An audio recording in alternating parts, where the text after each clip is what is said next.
Shalom saudara yang terkasih, dalam rangka memperingati 10 hari menuju Pentakosta, maka tim Gembala GKMI Anugerah dan mahasiswa praktek rindu memberikan renungan Gema dengan tema 10 hari menuju Pentakosta.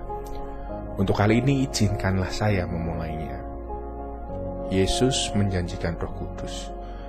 Yohanes 14 ayat 15-20. Jikalau kamu mengasihi aku, kamu akan menuruti segala perintahku.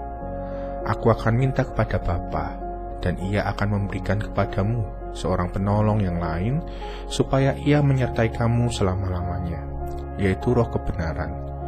Dunia tidak dapat menerima Dia, sebab dunia tidak melihat Dia dan tidak mengenal Dia. Tetapi kamu mengenal Dia, sebab Ia menyertai kamu dan akan diam di dalam kamu. Kamu tidak akan meninggalkan kamu sebagai yatim piatu.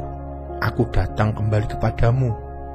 Tinggal sesaat lagi dan dunia tidak akan melihat aku lagi. Tetapi kamu melihat aku, sebab aku hidup dan kamu pun akan hidup. Dan pada waktu itulah kamu akan tahu bahwa aku di dalam Bapa-Ku dan kamu di dalam aku dan aku di dalam kamu. Saudara, kemarin baru saja kita memperingati kenaikan Tuhan Yesus Kristus. Dengan naiknya Tuhan ke surga, bukan serta-merta membuat kita akan sendirian.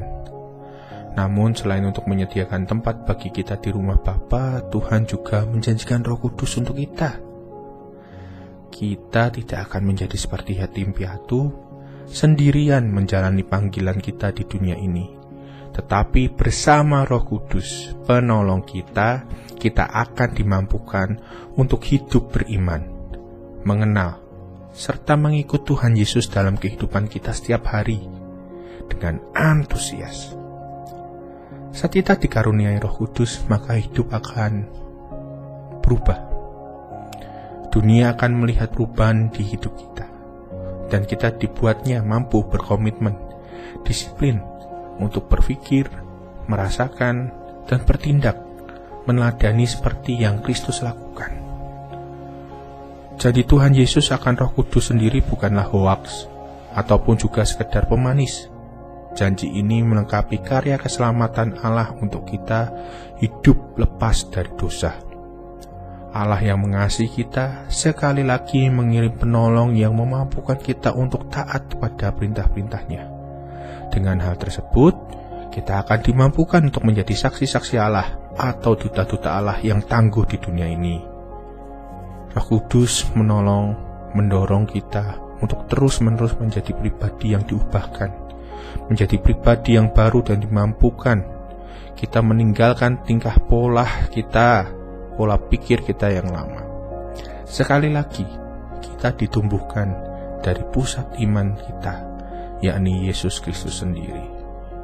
Dan dari pusat iman tersebut, kita dimampukan menggandeng komunitas yang menjadi pusat kehidupan kita di dunia ini. Dan karena itu kita akan diutus untuk merekonsiliasi dunia dari akibat-akibat dosa, di mana itulah menjadi panggilan kita.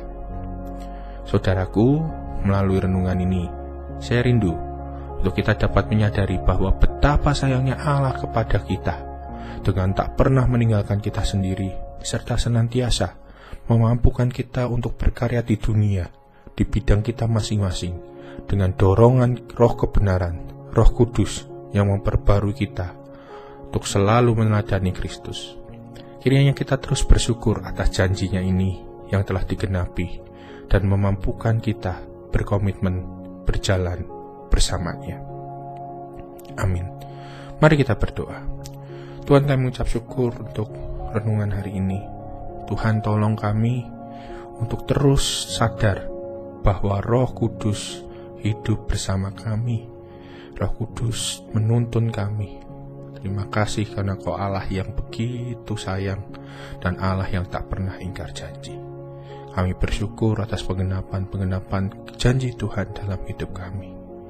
Terima kasih Tuhan.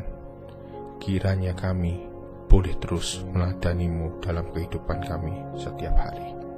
Amin.